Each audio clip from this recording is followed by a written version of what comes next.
absolutely different people. Well, we've entered the intensive care nursery, which is a major part of the Fremont Medical Center nursery. I've always wondered what exactly is meant by intensive care nursery versus a regular nursery. Can you tell us?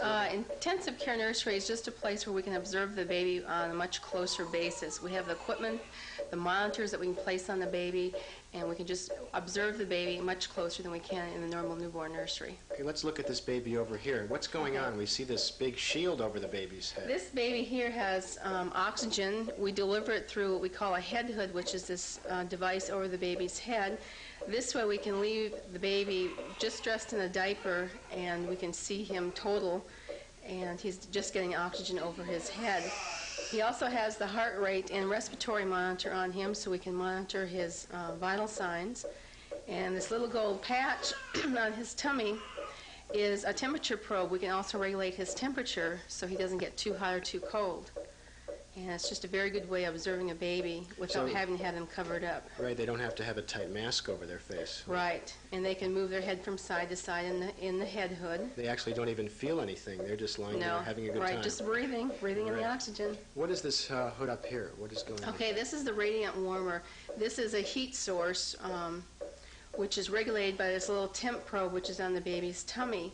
We set it at a we preset it to whatever temperature we want the babies to be, and then through that little box underneath the head, the radiant warmer, that regulates the heat, whether it's too hot or too cold. So babies, when they're born, have trouble keeping enough heat in their bodies? Sometimes they do, yes. And this way, this will increase his temp to a normal temperature, and so you don't have to keep a thermometer in the baby. Right. We just check their thermometer once they come in, put them under here, and then check it again in a couple hours. Great. Well, let's move on over to this big, noisy piece of equipment over here. We can hear it clicking right now. What's that clicking sound? That's the baby's heart rate. Each beep you hear is the baby's heart rate, and as you can tell, it's much faster than your heart rate or my heart rate, and that is normal for a newborn. So besides seeing the pattern on the screen of the heart rate, we can also hear the actual beep beep of the heart. And this makes it easier, too, to keep an eye on the baby. You can also set alarms here. I guess if the heart rate goes below a certain point, an alarm can go off. We usually set the alarms so the heart rate, it will alarm if the heart rate goes below 80. Yes. This is what we call an isolette. This is we use for our premature babies who cannot maintain their temperature in a regular open crib, and we don't want to tie up a radiant warmer for them. We can put them in the isolette, and this maintains their temperature, and while they grow, they stay nice and warm. Once they reach a certain weight, we can put them into a regular open crib, and they usually maintain their temperature just fine. But for the first couple of weeks, usually they'll be staying in isolette. Now, I've heard a lot about this machine over here that lets us measure the oxygen in a baby's blood without using a needle. And this is, what is the exact name of this piece of equipment? This is called a Transcutaneous PO2 monitor. PO2 meaning the amount of oxygen in the baby's blood. Right.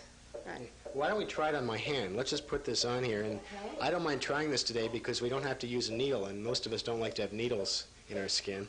This apparently is able to measure oxygen in the blood without sticking a needle through the skin. Bonnie is putting a conducting chemical on there so that I guess the measurement is easier to conduct through the electrical system. No pain.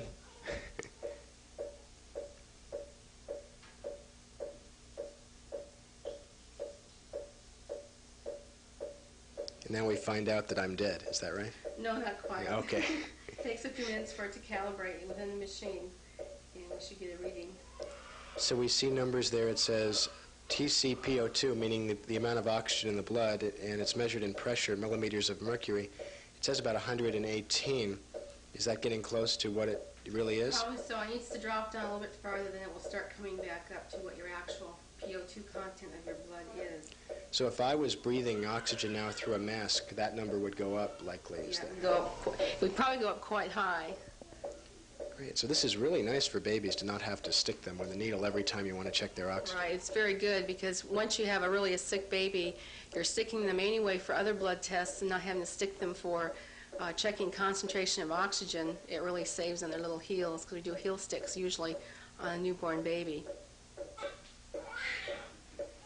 This was certainly an excellent demonstration today, Bonnie. Thank you. Thank you very much. I understand that Fremont is one of the most used, busiest nurseries around. How many deliveries do you do here a year? About 1,700. I think last year was 1,780. That really compares to hospitals in major cities. It really Yes, does. it does. Well, we're going to let you get back to work, and we'll head on back to the studio. Okay. The staff of the Fremont Nursery really did a fantastic job arranging our tour of their newborn services today. When we return from our break, we'll meet Dr. Alan Tomlinson, one of our area's leading pediatricians and an expert in newborn medicine.